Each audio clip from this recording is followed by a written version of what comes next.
Every Virginian should be concerned about protecting property rights. This is an individual right. It was so important to Patrick Henry, George Mason, and President James Monroe. They voted against the U.S. Constitution over 200 years ago because it didn't include property rights protections and other protections for individuals.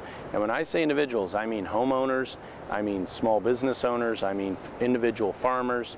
It's the little guy who needs the protection from government to preserve their property rights. You worked hard to buy that house, you've built it, it's where you live, it's your castle, and you ought to be protected even from government in your own home, in your own business, at your farm. And that's what this property rights amendment to the state constitution will do. It'll protect you, it'll protect individuals in Virginia. Government is often a bully, and bullies don't go after people their own size, they go after little people that they can push around.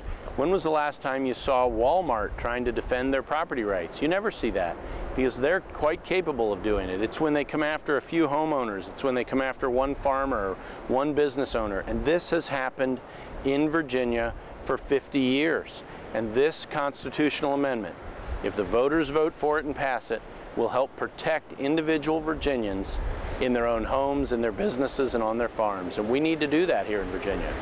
The same laws got eaten away over the years, over decades, and property owners, business owners lost the ability to protect themselves or to get fairly compensated when their property is legitimately taken by government. And we're going to restore those rights. We're going to restore the position of individuals against the government in these situations. We need to take property sometimes. We need to build roads, we need to build schools. But when that happens, the individual whose property is taken shouldn't be the one that bears the whole burden on behalf of the whole community. We should pay them fairly for the property that's taken. And we don't always do that now. This constitutional amendment will help us make sure that when government takes your property, you're fairly compensated. If you don't vote, we don't get protection for property rights. We don't get the eminent domain amendment.